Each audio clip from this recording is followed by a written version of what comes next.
The sun hung low on the horizon, casting long shadows across the dry, cracked earth of an isolated ranch.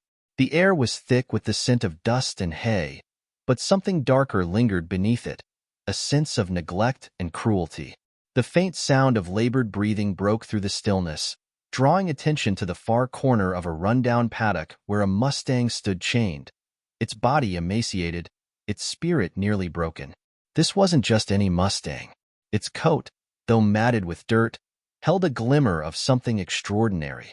Its dark eyes, though dull with exhaustion, seemed to hide an unyielding resilience. It had endured more than any creature should, yet it stood, waiting, perhaps hoping, for a miracle. Ethan Graves, a quiet man with a heart as vast as the wilderness he called home, had been visiting small towns and ranches across the state.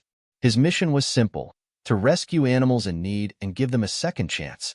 Word had reached him about this ranch, a place notorious for mistreating its animals, run by a man who saw them as tools, not living beings.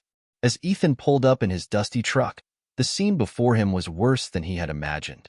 Horses with ribs protruding stood in paddocks littered with broken fences and rusted equipment. His eyes scanned the area until they landed on the Mustang in the corner. Something about it drew him in, a quiet dignity that defied its circumstances. "What's the story with that one?" Ethan asked the rancher, a gruff man named Carl. Carl spat on the ground and shrugged. "That one? Useless. Wild as they come. Tried to break it, but it's no good. Won't listen, won't work. Not worth the feed it eats." Ethan's jaw tightened. He had heard enough. "I'll take it," he said firmly. Carl raised an eyebrow. "You're wasting your money, but it's your funeral." Ethan didn't bother responding. He handed over the payment, grabbed a lead rope, and approached the Mustang. It flinched as he came closer, its muscles tensing. Ethan moved slowly, speaking softly. "Easy there, buddy. I'm not here to hurt you." The Mustang's eyes met his, and for a moment, it was as if the world stopped. There was a spark of recognition, a flicker of trust. Ethan gently unlatched the chains and led the horse to his trailer. As he drove away, the ranch fading into the distance, he promised the Mustang a better life. Ethan brought the Mustang, whom he named Phoenix, to his sanctuary, a sprawling ranch surrounded by open fields and rolling hills. The first few days were challenging. Phoenix was skittish, distrustful of humans, and hesitant to eat. Ethan spent hours sitting near the paddock, letting the horse get used to his presence. He spoke in soothing tones, never rushing, never forcing. Over time, Phoenix began to change. He would inch closer to Ethan, accept an apple from his hand, and eventually allow gentle touches. The turning point came one morning when Ethan entered the paddock and Phoenix walked up to him, resting his head on Ethan's shoulder. It was a gesture of trust that brought tears to Ethan's eyes. "You've been through hell, haven't you?" Ethan whispered. "But you're stronger than they thought. Stronger than they'll ever know." Months passed, and Phoenix blossomed under Ethan's care. His coat regained its luster, his eyes sparkled with life, and his muscles grew strong from running freely in the open fields.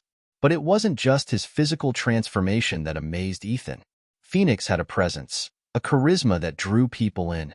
There was something almost magical about him. Ethan decided to enter Phoenix in a local horse show, not to compete, but to share his story.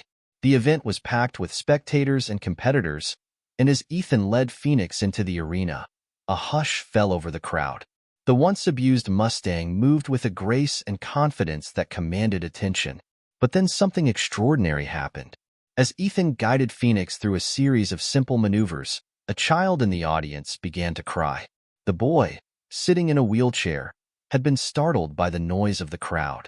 Phoenix stopped mid-step, his ears flicking toward the sound. Without any prompting, he walked toward the boy, his movements slow and deliberate.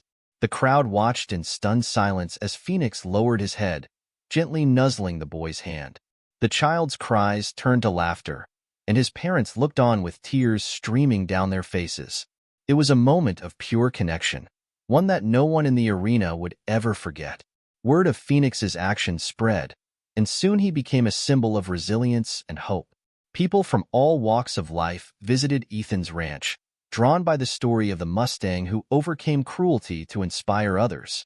Phoenix worked with children with disabilities, veterans, and anyone who needed a reminder that healing was possible. Ethan often reflected on the day he first saw Phoenix, chained and broken.